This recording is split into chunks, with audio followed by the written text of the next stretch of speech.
Bill number 4, though. Okay. Thank you very much, Madam Chair, members of the committee. I'm here to present Senate Bill 4 in extraordinary session. This would be the vehicle that would move California to the race to the top. We had a very extensive discussion in Senate Education Committee. Some people have asked, why are we back? As you may recall, this Senate did pass Senate Bill 1 in November. That bill did not pass out of Assembly Education Committee. Another vehicle was passed over to the Senate. That was AB 8. We've been working on issues and I believe got significant compromises and movement forward. This morning, Assemblywoman Brownlee did call to pull AB 8. The only vehicle we have right now, at least at this point, is Senate Bill 4. We've talked about the amendments in committee. It essentially holds the essence of what we passed in Senate Bill 1, significant compromises, movement forward on a number of issues. A couple of outstanding issues, though, that remain. A piece on the parent trigger and open enrollment. That's where we had the most discussion about. Very healthy commitments to work with the concerns of the committee members, commitments to come back and take a look at it to enhance and to delineate the demands that may be placed on receiving districts under open enrollment and sending districts. At the end of the day, in this Appropriations Committee, at least from a fiscal perspective, we see it as essentially there is no cost. We are looking at federal funds and looking at base allocations. Let me stop there and we'll turn it over to the Undersecretary for further clarification. Thank you, Senator Romero. And before we move on, I think the education hearing was probably on half the televisions in the building, maybe all of them. So you made some commitment to bring the bill back to, was it Senate Education, correct? And are going to address specific issues that you discussed with Senator Samiti and Senator Padilla, Senator Huff, and other members of the committee? Yes. Okay. And then... Madam Chair, is it your intention that after it goes to the education that it comes back to the appropriations? Yes, that would be the intention of this committee. Ms. Romero understands that? Yes, that's fine. Would you care for a drink of water before you plunge in? No, I'm okay. Okay, good. Well, then, do we have a quorum yet? We'll wait for a couple more members and we'll take the roll. But meantime, would you care to make your opening comments? Thank you. Thank you, Catherine Gaither, the Governor's Office of Education. I just wanted to reiterate that in our view, this is really the skeleton and framework for Race to the Top, and our current plan is that all costs associated with Race to the Top will be funded with Race to the Top funds, school improvement grant funds, other funds, and any other discretionary funds that a school district chooses to use. There will be no additional state costs.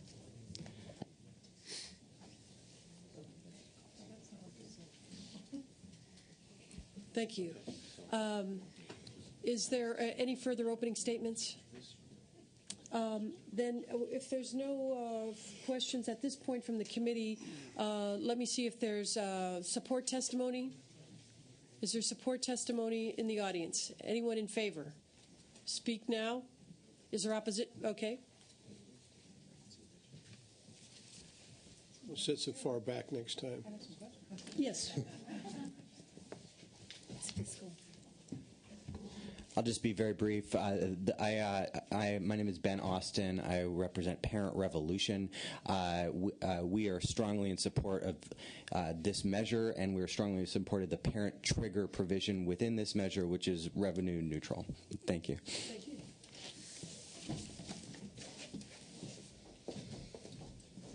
Madam Chair and members, Rand Martin on behalf of the California Charter Schools Association in support of the bill.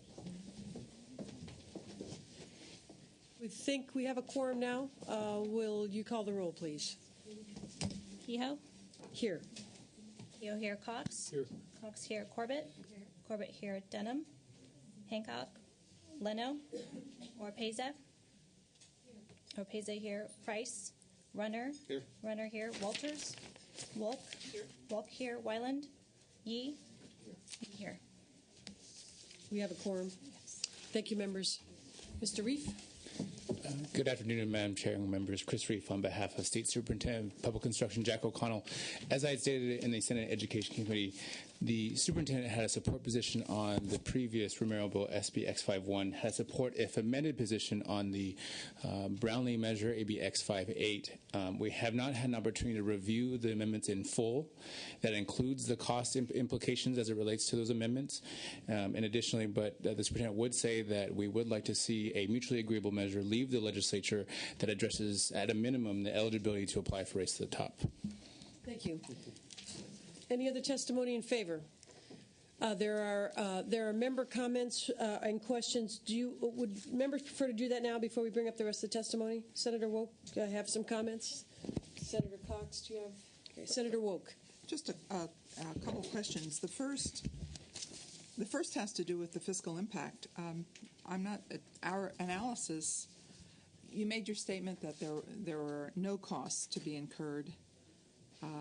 All costs would be covered by the funding that we receive, but our analysis doesn't indicate that. It indicates that we shouldn't. It talks about how much money we might expect to receive. It is one-time money, and if there are ongoing costs, and it's not clear to me that those do not, in fact, affect the general fund or impact the general fund. Would you explain to me why that's not the case, or why our analysis is in error? I'm just going to say, Manager, I don't have a copy of the analysis in front of me, but let me go ahead and ask the Undersecretary if she will respond. I also haven't seen the analysis. However, I think what's important to note is that the Race to the Top funding is one-time money for systemic changes, and systemic changes are one-time in nature. We would expect that once things are changed, whether it's evaluation system or a system of instruction in a classroom, that those replace existing processes of the same. So it's in essence making an investment in changing how you do things in the future. And we would not expect there to be ongoing costs. We think that there will be funds tied to this. We expect ESEA reauthorization to be tied to most of these reforms as well. So we see this as a way actually for California to be ahead of the curve in making those changes that will be required by ESEA reauthorization using the federal government's money rather than our own money. So we actually think this is a huge benefit to California fiscally. Gina Pisa, Department of Finance, and I would just add that these are new activities, that these are not new from what we're doing. We're simply going to change perhaps the assessments and have different types of standards for our questions and our instructional materials, but it's not something that's above what we're currently doing. So there will be no new costs. It'll just be the ongoing, what we're doing currently to ensure that students have textbooks and they're assessed on an annual basis and so forth. So it won't be any additional general fund cost. What, Madam Chair, yes. Can I continue? Yes, absolutely. Okay. There's some discussion here about significant downstream costs for implementation in the classroom. For example, professional development for educators, pressure to fund new instructional materials that are aligned with the revised standards, and these costs could be well over $1 billion. I guess it's not just the general fund, it's the question of whether there are increased, the cost implications generally of the changes in policy. And we don't believe there are. It'll just be maintaining the current system we have in place, and the training may be different than what you're providing now, but it will not require a higher level. We anticipate that the Race to the Top money will cover all the initial one-time added costs, but beyond that, it'll be what we're currently doing in our existing process. Okay, my last question is, suppose we are not successful in obtaining funding, the policy changes then will continue, or we will pay for them, or what then happens? We understand that the way the intent of the Obama administration is that regardless of whether a state receives money now or not, their intent is to fundamentally change the base program and require every state to ultimately participate in some manner, some fashion, whether it be phased in, we don't know yet until we see the reauthorization. But everybody will have to do this, and that's why it's important that we, as California, be competitive, because then we will have a lot of the federal money to cover our initial one-time costs. If we're simply forced to do it and there's no additional money to implement these things, then we'll really have general fund cost pressures. But we need this, or legislation. We'd prefer the previous version, but we need this legislation so that we can be competitive and receive those dollars now and not wait till we all have to implement the same requirements a year or two down the road. Thank you. Thank you. Members, Mr. Leno, Ms. Walters, and Mr. Denham, we still need you here. And Mr. Weiland, we need you in, and Mr. Price, yes, we need you in Senate Appropriations. Senator Cox, did you have a comment? I do not accept it. Is there any opposition to the bill? We'll call for that. Okay. In just 1 second. Any other questions from committee? Yeah. Senator Oropeza, and if there's others after that, we're happy to take them. Yeah, a couple questions related to the fiscal, excuse me, the fiscal implications of adopting this. I tried to catch most of the committee hearing, but I didn't get all of it.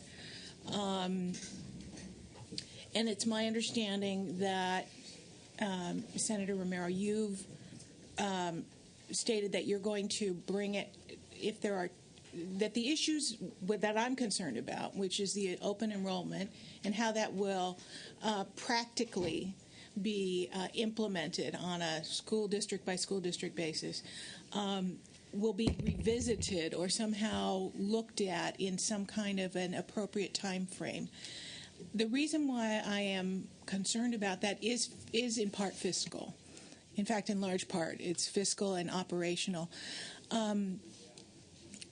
So maybe you could address how it works when students are shifted from district to district per parental request, and they're from low achieving schools, as you outlined in your measure, and that changes the balance between school district and school district of of students with special needs.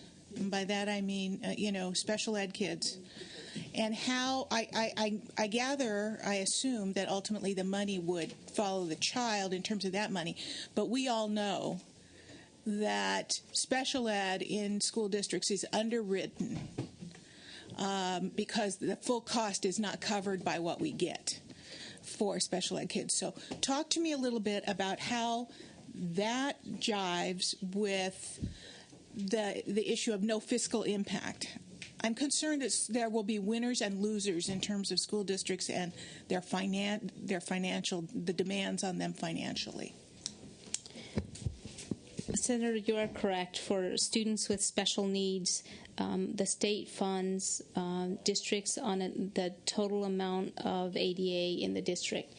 Not necessarily for the services, but on an amount statewide, and we have a target, and we're actually above our target.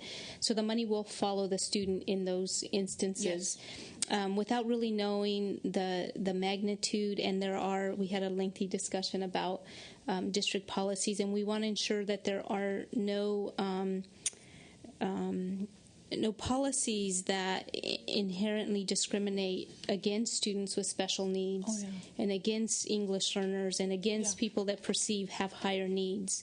But without really knowing how that works, and Senator Romero did agree to look at that issue in terms of the fiscal impact on the receiving district and how that would impact them. She did. Okay. And on that piece, she said she'd look at. So when is that going to...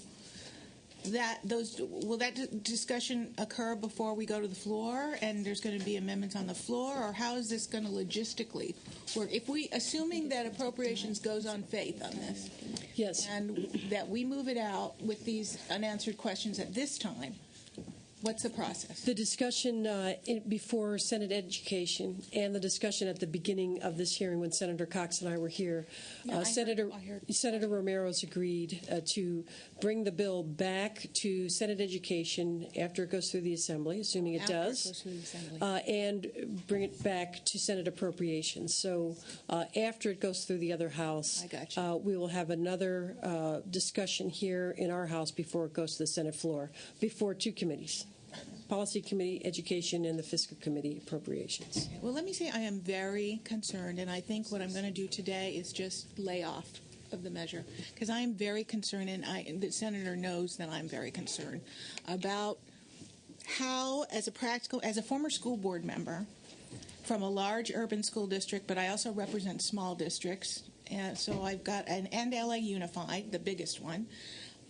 I'm concerned how this all shakes out financially in terms of equity with the districts.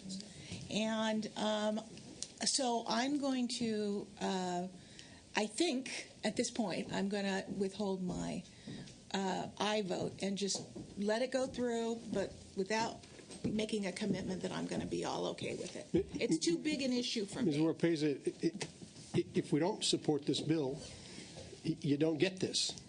So there isn't anything to pass out. Well, sir, respectfully, there are options. There are options. And respectfully, we don't have to do anything today. I'm not saying we shouldn't. I'm not saying we shouldn't. I'm just saying, for me personally, I'm comfortable feeling responsible because we have still a month that the administration says, but I believe more than that, to prepare our response or our application to the feds. So I believe there is. Well, I'm just going to say I believe that my vote my non-vote would be a responsible position to take. That's just my view. Senator Oropeza, your vote or non-vote is absolutely your own prerogative. You have to do it to the best of your ability. But I would say Senator Romero's been very clear and specific about what issues are going to be addressed going forward in the other House, and whatever new discussions come up over there, we will again have an opportunity to review it in this committee, where you'll be able to give it a green light or a red light as you see fit. So I would just ask, if at all possible, that why don't we finish our member discussion, and then maybe you can give it another thought. I'm open to listening. Very good. Thank you. I'll let Senator Romero respond now, and then we'll go to Senator Runner. But Senator Romero has a comment first. Okay. We had a very extensive conversation in Education Committee. There were 4 specific concerns that Senator Simitian did raise. Some of it, I think, is linguistic. We can get through that. There was one issue in particular we've got to work out overall. But Senator Oropeza, I would indicate, however, that the clock is ticking. The President of the nation called for Raise to the Top in August. In August. It is December 17th. We still have to get MOUs signed. We've got to get this past the Attorney General. The deadline is January 19th. It is December 17th. And again, and I indicated overall, it's us. And so I've indicated as well, too, that. And again, too, you're right, you don't have to vote for this bill. But I'm also indicating as well that if we fail to get a majority of votes here, we lose $700 million and a chance for California to compete. So what I'm asking overall is, there's a cost if we do, there's a cost if we don't. But we know absolutely there's a cost to continue to have the lowest performing schools in California. Much of this, I believe, is technical. Much of this, I believe, is answering the questions. But at the end of the day, we want to ensure that children, and the open enrollment is only to the lowest decile, the lowest decile. LA Unified testified in support of they had done Senate Bill 1. That's actually a bigger bill. We've narrowed it. But I do want to clarify, the clock is ticking. I'm going to ask them to, and I indicated to Education Committee, we'll be back, but that does mean at a certain point, then we cancel our flights and we perhaps bring in our cots, because we do not have a whole lot of time to get the bills discussed, to get the bills passed, to get the bills moved. It is December 17th. Senator Runner. I think Senator Romero wants to see RTT. Bringing our cots is always one to get our attention. Let me just ask. Actually, my question is one of some timing of what it is that we were just talking about, and I'm just wanting to get a sense of what people think the calendar may be as we're dealing with this. The assumption, at least I'm hearing, is that the bill has would move from here to our floor, and then would go over to the Assembly, where it is that some amendments would be done, and then come back over here, back to us. Now, help me understand. Is the assumption that we can do that today, or is this an assumption that we are going to be doing our work on this today, and then that there will be some discussions between now and when it is that this bill would be over in the Assembly and then coming back to us, just to kind of give me an idea of what calendar we might be thinking about? At least as I understand it, my hope would be that we can move this out of appropriations to the Senate floor, off the Senate floor, and over to the other House. I cannot speak for the status today. That's what you would like to see today. Okay. Today. And then again, too, I can't speak for the Assembly, but we'll continue to. And there's been very good discussion and dialogue between the Speaker and the Pro Tem. Okay, so at this point, that there's discussions going on. Nothing has been obviously dealt with, or we'd be putting it in the bill here, and so that would be done as that bill is over there. Yeah. Let me just Senator Rutter, the mock-up or in front of you is.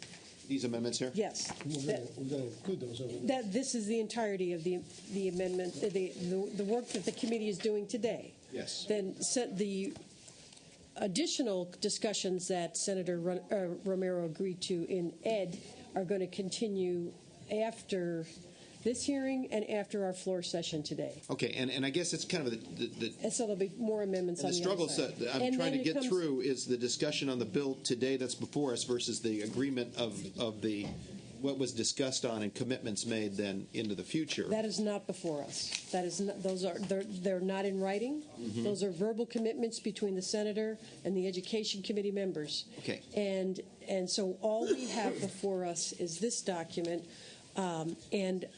just as Senator Romero just described, if we can finish our work here in committee today, we will be ready to take it up on the floor immediately, and we could conclude our work on this version of the bill today. Okay, and so I got a specific question in regards to some of the fiscal issues. And again, this may have been something that was semi-addressed then in one of these amendments that may come into the future. So I don't know. I watched a bit of the hearing, but not the whole thing. And it goes back to this issue in regards to special needs students. And I guess the assumption is, at least in terms of some of the discussion I'm hearing, is that with the open enrollment aspect, you'll have certain students who will be mobile and potentially moving from District A to District B. The assumption is that some of those students who may be left behind would be special needs students and therefore more expensive for that district. And as a result of that, it would be a financially more difficult for the original district as a result of that population move. Is that what the concern was or is?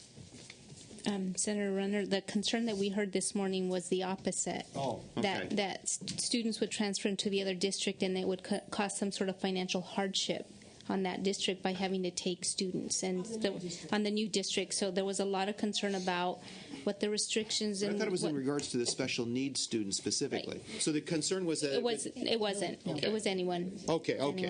Because my point would have been, it seems to me that you're going to have the idea of open enrollment may mean that you have special needs students who are going to be very mobile too, as parents would make another choice if they're in one of those lower testing schools at some same ratio as to students who are not special needs. Correct. Okay.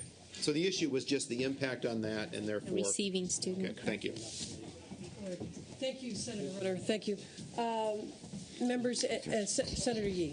Thank you very much, Madam Chair. Let me, I think, respond to some of the things that have been said by Senator Romero, and I think I need to sort of interject at this time rather than waiting for the opposition, because I have a sense of the opposition, because I think, as Senator Keogh indicated, I think many of us have been watching some of the discussions over the television.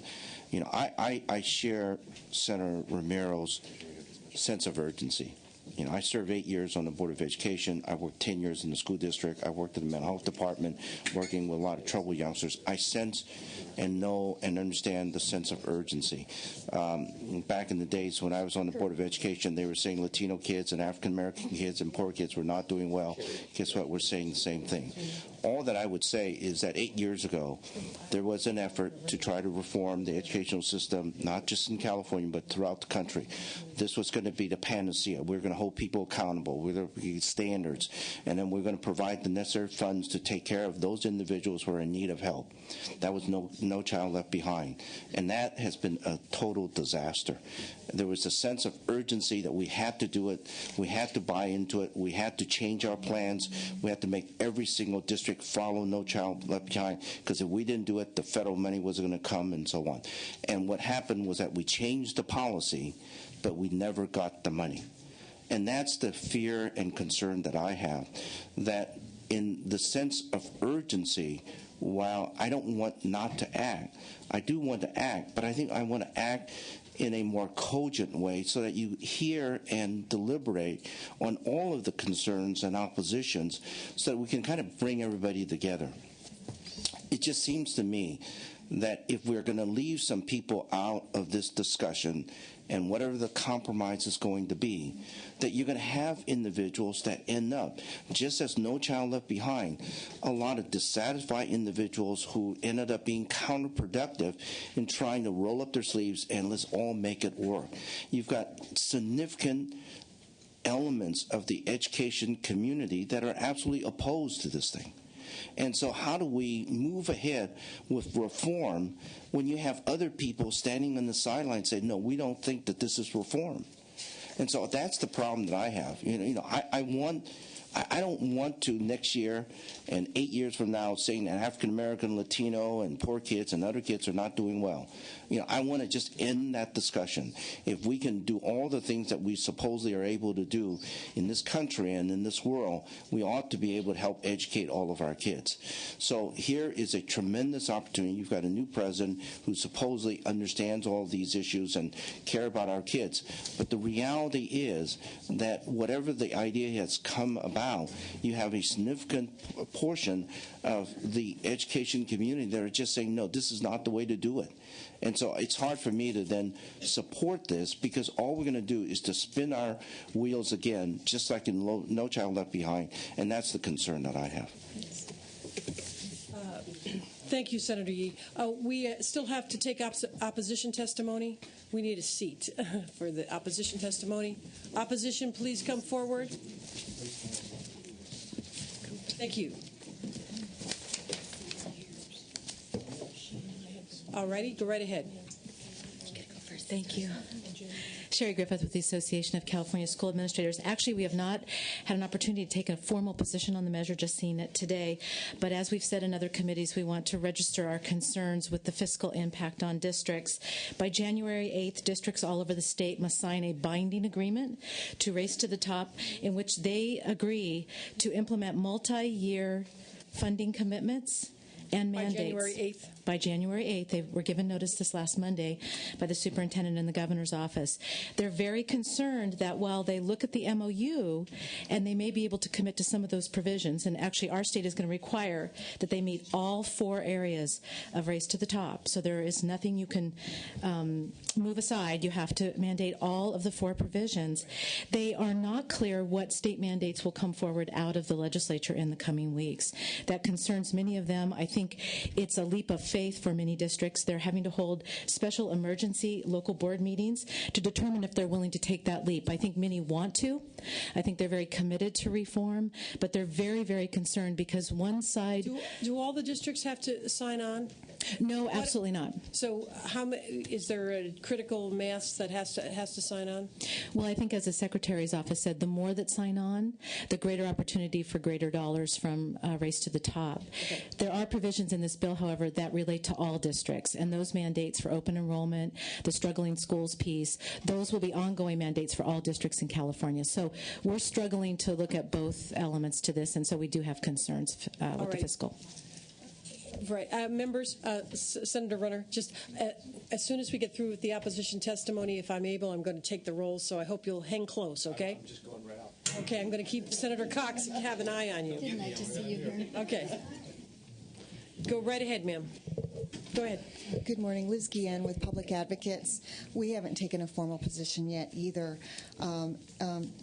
From the fiscal perspective, I wanted to clarify, and Senator Runner isn't here, but the question about... He's right outside, apparently. The question about special needs students was that, or the concern was that in an open enrollment situation, if districts have the opportunity to reject students on the basis of fiscal impact, there is a concern that the rejection will be higher for students that are more expensive to educate, such as English learners and students with special needs. Now, a way to identify whether that's truly happening or not is to be able to include this work in an evaluation. But that evaluation isn't required in this measure right now, as I understand it. And I understood from prior testimony that whether to include that, it can be considered by a working group. And our preference would have been to require the evaluation of it so that if this is a reform that really is going to work for poor families, we need to know, and we need to know with the data about, and the same kind of data that's now being required for districts of choice. So that is a concern. Senator Romero, how is that being addressed? We do have included an evaluation, page 7 of the bill, an interim evaluation report on or before June 1st, 2012, final evaluation report on or before June 1st, 2014.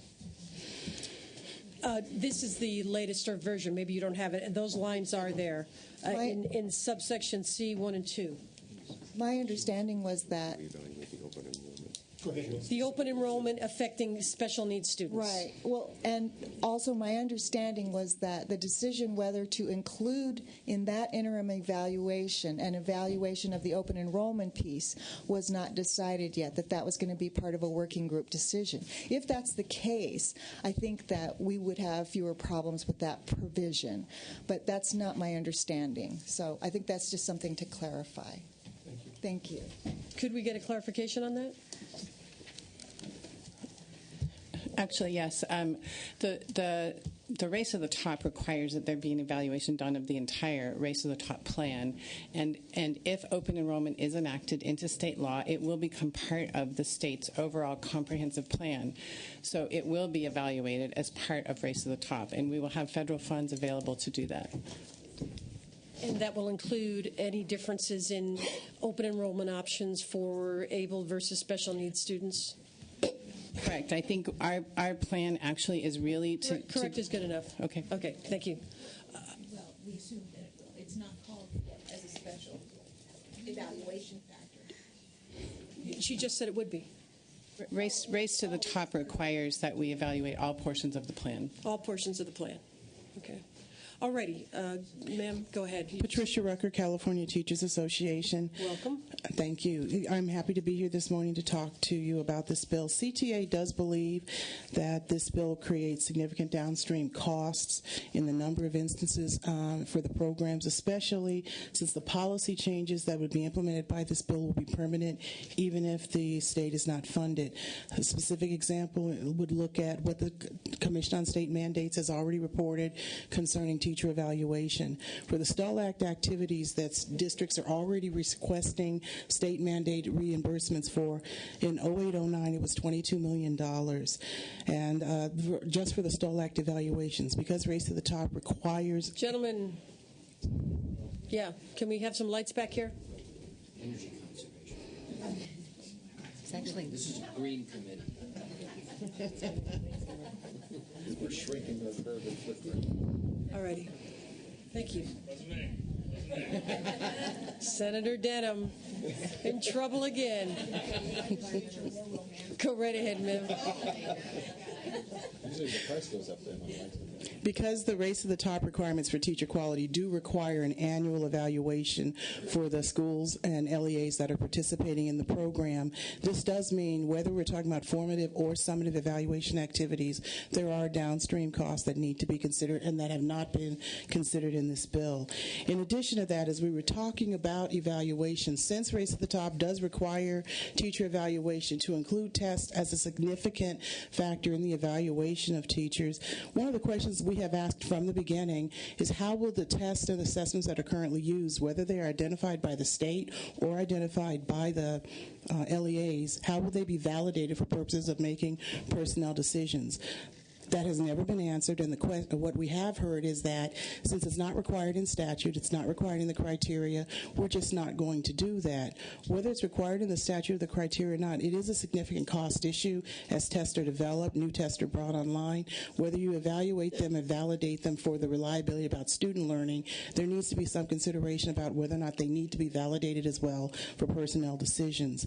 We also believe that the sunset date for the testing system would also create some overlap in the cost of the tests that are being taken offline and the tests that are being brought online. Even though the plan indicates that there would be a single year for the ELA test to be brought online, followed by the math assessment, it still means that there is some double reporting that has to be done by the LEAs that's not being considered.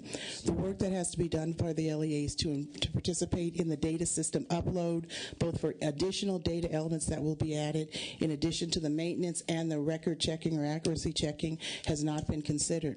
There are many things that will be covered for the state in the state's application in support of the districts, but there are many ongoing costs in the district right now that are not being covered by state mandates, that are not being reimbursed, and that will continue to grow and be exaggerated. For these reasons, we continue to ask the same questions, we continue to seek the same responses, but more importantly, we continue to ask why those questions haven't been addressed. The final question we're asking is about the alternative route to certification. Creating a new alternative certification route is fine. Adding the responsibility to the Commission to create new standards for an alternative certification route is a cost item. And then monitoring and overseeing those new programs who are being certified by different standards rather than the existing standards we have does create a cost pressure. What is the purpose of creating an additional program when our current standards for alternative certification work? We're willing to fight tooth and nail to make sure we don't lower our academic content standards, but we instead want to lower the standards for teacher preparation just solely for the purpose of creating a new program that will cost the Commission and ultimately the state and the candidates in those programs money. We have concerns about questions that have been asked and remain unanswered. Thank you. Thank you. Next, please. Thank you. Erica Hoffman on behalf of the California School Boards Association. I will just briefly say that much of what has already been talked about are very similar concerns to what my organization does have. Probably the largest piece is at this point, we don't know if we're going to get funded on the January 19th application. The reality is, though, this bill goes into effect, those mandates are then in place whether we get funded or not. So that does create a very large concern for school districts, especially as they're currently facing potentially looking at further cuts within their local budgets.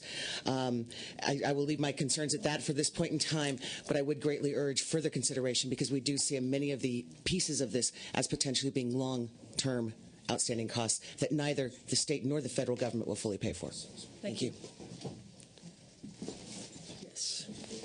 Good afternoon, Barrett Snyder on behalf of a number of clients, the Franklin McKinley School District in San Jose, Pomona Unified School District, and the San Bernardino County Office of Education in opposition, and on behalf of the Santa Clara County Office of Education, we have significant concerns with the issues around the appeals process. A fiscal issue that I want to raise here, there's obvious disagreement about whether Title I funds can be used for the transportation pieces of the open enrollment piece. We strongly believe that the federal law does not allow you to use the Title I funds to move students between school districts without an agreement. Additionally, even if that were true, the point would be that if a student transfers to a non-Title I district, they're no longer generating a Title I dollar. So it then becomes unclear who's paying for that transportation. That's something that has got to be addressed. Otherwise, you run the risk of locking the poorest students in the lowest performing districts. So we would, for those reasons, oppose the bill. Thank you. Thank you. I think, Senator Romero, you are going into more specific detail on funding of open enrollment and the mechanics of open enrollment in your future discussions. Yes. Do you want to say a little bit more about the issue of transportation? I would like to note a clarification. The federal law does allow Title I funds to be used for transportation as long as we have a state law that authorizes students to move between districts. So this, in fact, would be enacted in this bill. And also, Title I funds are generated based on the census, so the fact that the student will still be living where they were before will mean that the Title I funds will still be generated, so there won't be any loss of Title I eligibility.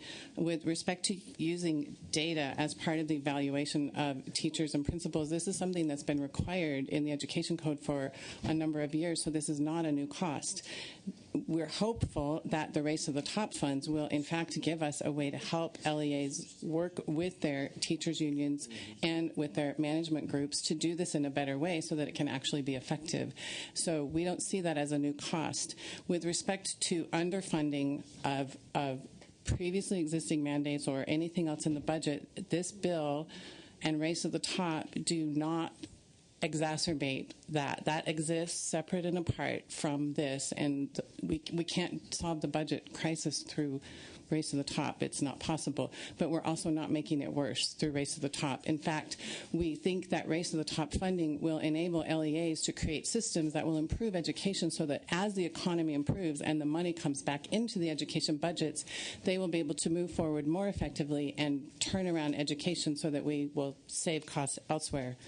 And finally, on the school improvement grant and the 5%, the 5% lowest performing school requirement will exist whether or not we get Race to the Top. And I think I've addressed most of the concerns that were raised. Thank you. Senator Leno, comment? Thank you. On this concern with regard to Title I funds for transportation purposes, what about the situation that was just mentioned, movement transportation from a Title I district to a non-Title I? Will there be Title I dollars, and where would the money come for that transportation from a non-Title I to a non-Title I? From a non-Title I? If you look at the districts that we're talking about, they're all in program improvement, which means they're Title I. So we believe they all receive. We'll verify that, but we believe they all receive Title I. And under federal law, it requires districts to spend up to 20% of their Title I allocation to either provide for transportation or tutor the student in-house. So you're saying all receiving? Go ahead, please. So you're saying all receiving school districts? So all school districts have Title I? No, I'm saying the districts that we're talking about where the kids are moving from, because we're talking about. No, we're talking moving to. Right. So one at a time, please. Senator Oropesa, complete your question. I think Senator. Why don't you ask your question? Was saying that Title I children from a Title I school district want to move to a non-Title I school district. How does that work when the school district is non-Title I? Where does the money go? The district where the student is leaving is obligated, as long as state law permits it, under federal law to pay for that cost, because they'll still receive that money because the student still resides in their district. They're just attending another district, and so they'll receive the money based on a census of where the students reside. So they will be obligated, not the non-Title I. Remember, it's based on the census where this child lives. And so I understand. That's how the money is generated. The unintended consequence, and it will follow the student, of exacerbating the fiscal situation of the original district. They would either have to pay for supplemental services or transportation. I don't know which would be more costly in that situation. But if they didn't pay for that, they'd have to pay for additional services. And I don't have any data that says one is more costly than another. Yeah. I'll move the bill. Senator Denham moves the bill. Is there other comments? Let me just see. Is Senator Corbett? I have a few questions. I was watching the Education Committee as well, and I didn't catch all of it, but I want to know, has anybody testified yet specifically as to the issue of the deadlines that we must meet? I know the author has an opinion, but, sort of a neutral third party specific what the deadline is. I think there was just some testimony here about the difficulty of meeting the January 8th deadline, but Senator Romero, do you want to respond? Well, because again, too, it's like you want a neutral party. The deadlines are what the deadlines are. And so I'm going to ask either Finance or the Undersecretary just to state what is out there for the entire nation. Good. That's what I want to hear. So if we can just delineate the signing of the MOUs, the getting to the AG, the time, well, now those pieces are all dictated in the federal, when it goes to the AG? All right, then so only the things, please, that are dictated in the federal requirements. So first, January 19th is the deadline. So I'm going to go backwards from the deadline when it has to be in Washington, D.C. by 4:30 Eastern Time, the day after a 3-day holiday. So Martin Luther King. So that actually means we need to have that application done on the 15th. So now we're backing up from the 15th. The Attorney General's office is required by the federal guidelines to review the application and to certify that every statement about state law that we have included in the application is accurate. They can only certify that based on existing law. They cannot certify it based on pending legislation. So whatever legislation will be included in the state plan must be enacted prior to the time the Attorney General begins their review. Our hope is that we are able to give that application to the Attorney General sometime in the first part of January, because they will need to take more than a day or so to ensure that everything we say about state law is accurate, because that's their job, to certify all of the legal comparisons. And I can't tell you what date we'll get it to them, because we're writing the application as we speak, despite the fact that we don't yet have legislation. Our request of the LEAs was that they give us an intent to apply by the end of December, because what we need to do is develop a budget that goes with the entire application, and that is entirely dependent on how many LEAs are participating. So if there's 5 or if there's 500, we have to develop a budget for our request based on how many are participating. So we're going to start that work once we have their intent. We've asked for signatures by January 8th because we have to really lock down the writing. So understand, we will be giving the Attorney General a draft that doesn't include all the budget information, but that's not important for him to review. But all of that has to be done all within those first 2 weeks of January. So we are facing a very real deadline in terms of knowing what state law is that we can include in that application. And so we are, as the Senator indicated, rapidly running out of time and the ability to make that application clear. And there is some brief discussion on page 3, second paragraph in the committee analysis. Senator Corbett? Do we contemplate any extension of this deadline? I'm imagining our state is not the only state that is looking at tough turnaround time. They have indicated there will be no extensions. If they have not received the application by 4:30 p.m., then it will not be accepted. And under the best of scenarios, if this bill were to move out of this committee to the floor of the Senate, or even if it were not to move out of this committee or cross the Senate floor, when is the earliest we might contemplate this bill? And where it stands right now, this is a Senate bill, which will now have to go back to the Assembly. Is that correct? That's right. When can we contemplate the very first or next hearing in the State Assembly of this bill? Let me address first the question of the timeline. Let us be clear. Very briefly, Senator Romero. But I want to time is a wasting. I just want to be vigilant. This is phase 1. There is a phase 2. I would argue, though, it would be a serious mistake for California to miss phase 1. Yes. So there is a phase 2. States are moving. We but we are could aiming wait. for January When, 19th. when do we expect this bill to be heard in the Assembly? I just want to know We the don't know, timing. Senator I Corbett. can't predict. Honestly, there is no set schedule at this point. What our hope is today, But it would be after the first of the year. Obviously. we don't. I would hope not. I would hope not. They're not going to come back. Well, members, It's people's speculation. Madam We Chair. have Senator Cox. Let me finish, please. We've been over this 3 times, but third time's a charm, I guess. What is in our control today is what happens in this committee and what happens on the Senate floor. So if we can pass this out to the Senate floor, keep it moving, we'll have a full discussion there. And I think, if with the votes, we can conclude our work today. So that's what we can do. That is in our power today. Senator Cox. Senator And we have a motion from Senator Denham's motion correctly should have been to pass the bill as amended. Your point's well taken, Thank you. Senator Cox. I heard. Thank you, Senator Yee. Senator Corbett. I just have a few more questions. With regard to the question that has been raised, what happens if we continue with a mandate but we're not successful in receiving the federal funding? I'm looking at the analysis which I just got just before the committee meeting started. I'm not quite sure of the total cost. I see millions and billions listed for the various components of this. So what would be the total cost, whether it be federally funded or funded by the state, if we're not able to receive the federal funding?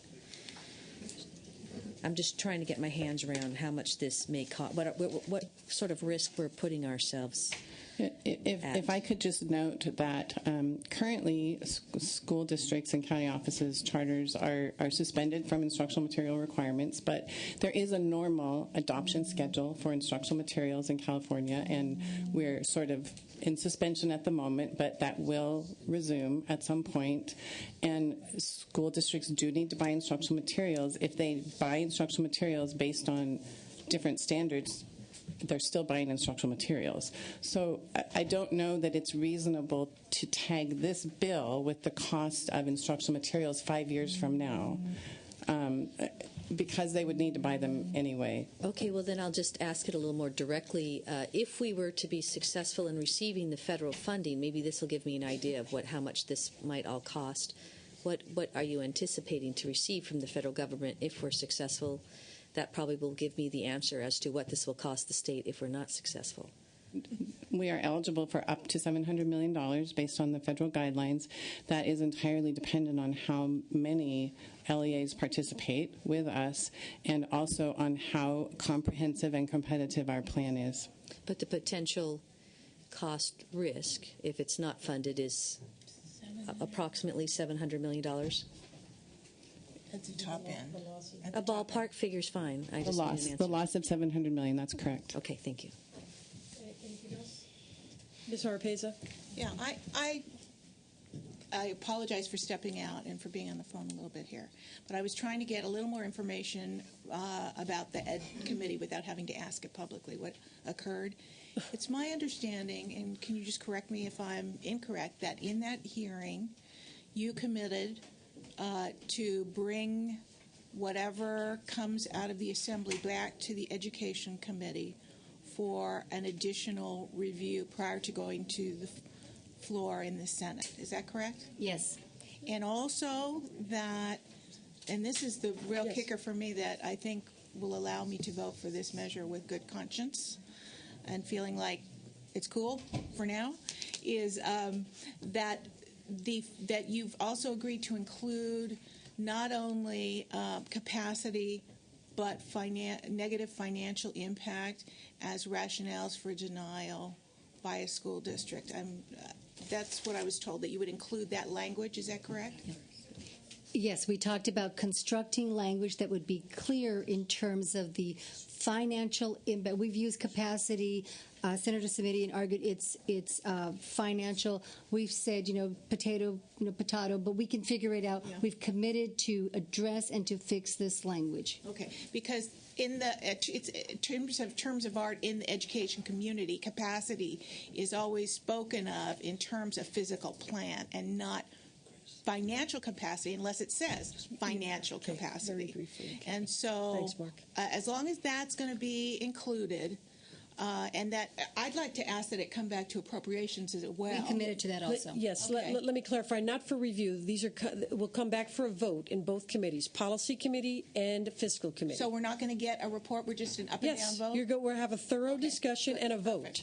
But more than a review, you will be casting your vote again. Thank you. You're Thank you. Then with those caveats, I'll cast the vote today to allow it to. Thank you, Senator Oropeza. Mr. Leno, I think you have the last question. Mr. Weiland has the last question. Go ahead, Mr. Leno. Very, very briefly, gentlemen. Yes, or ma'am. We'll get it out of committee and we won't get it off the floor. Go ahead, Mr. Leno. I've got some similar concerns as to fellow colleagues who have already spoken. But one thing that we haven't really gotten too deeply into are these ongoing costs once the money that we may or may not get has been spent.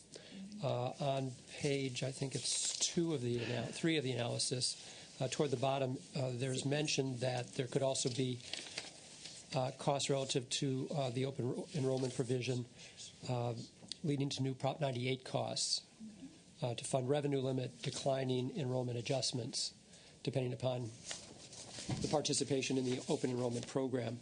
It says indeterminable costs, though potentially significant. And that's awfully vague for us to know what we're doing or getting ourselves into. Even if we do get all of $700 million, that money will be spent, but there will be the ongoing costs. And so I don't know what the response is to that. I would just note that declining enrollment is a one-time, and regardless of whether or not you have students transferring or just students leaving the state, whatever it may be. So that's a natural cost that we have on an annual basis. In terms of the ongoing cost of those educating those students, that's going to remain regardless of whether they stay in their current district or move to another district. And then some of the other ongoing costs that were referred to earlier as downstream costs with regard to new standards for alternative certificate. Right. Actually, more specifically, I should ask you, what do you see as the ongoing costs that we could be responsible for, even whether we get the money or not? I can tell you with SB1X, the way that we looked at that bill, because we don't have a position yet on this bill, is that we there are several new federal grants. There's a school improvement grants for low-achieving schools. We will receive that regardless, and that's about $350 million. And that'll help us with all the turnaround of these schools. And then we get roughly, and I'm going to exclude special education funding for a moment, about $5 billion in federal funds, Title I, Title II, Title III. That's money for English learners. That's professional development. That's just basic federal monies that, as we understand with the reauthorization, will all have to be used for these efforts. So we either apply and are competitive now and get money to do the one-time activities that every state will have to do, whether they receive money or in the back end will have to end up in the same place and have to pay for those costs on our own. And our preference is that the federal government helps us pay for these one-time transitional costs, including developing the assessments, including potentially, we could even save money in instructional materials if the entire nation has to use the same textbooks. That would help minimize the cost of textbooks. Do you think there are any concerns for ongoing costs? Not beyond what we are supporting now with federal or state dollars, either for enrollment. I, addressing Senator Romero, have enormous respect for your efforts and tenacity, determination, and commitment to the children of California. I'll be supporting the bill to get it out of committee because I don't think the conversation should end here today. But I reserve my vote on the floor. I want to hear more, learn more. But you'll have my vote in committee today. Thank you. Thank you. Senator Weiland, and you are the, what did they say, cleanup player. I'd just like to note that there was extensive, detailed discussion of this bill in Education Committee. The issues and many more that have been raised here were discussed by Senator Simitian for probably 45 minutes. Senator Padilla went over many of these issues, probably easily 20 minutes in great detail. So all of this has been aired. The author has agreed, as we've noted, to bring it back, and there will probably be, this will obviously be addressed in the Assembly, and to bring it back both to education, where it went out on a 7-0 vote, and to appropriations. Thank you, Mr. Weiland, for that wrap-up. It was a good summary of what happened in education. Members, it's an important bill, and as Mr. Leno said, it shouldn't end here today. I would like to take the roll if there's no further questions. Go ahead and call the roll, please. Kehoe? Aye. Kehoe, aye. Cox? Aye. Cox, aye. Corbett? Denham? Hancock? Mr. Denham? He's outside the door. He'll be right back. He's with Ms. Oh, no, Mr. Leno? Aye. Leno, aye. Orpeza? Orpeza, aye. Price? Aye. Price, aye. Runner? Aye. Runner, aye. Walters? Wolk? Wyland? Aye. Wyland, aye. Yee? No. Yee, no. Wolk, no. Corbett, no. Let me hold the roll for just one moment. Is Senator Denham coming in? He will come. He will be here. Yes, ma'am. Let me get him. I'll put it on call for a minute, Mr. 2 minutes. 2 minutes, I Mr. walk Senator slow, Cox. Madam Chair. All right, the bill is on call. What is the vote total right now? 7-3. It is 7-3 right now, so we have enough votes, but I want to record Senator Denham.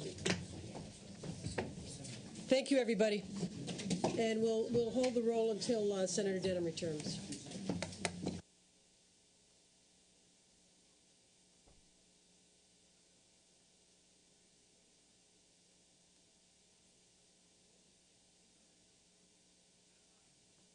Thank you, Jeff. Denham, aye.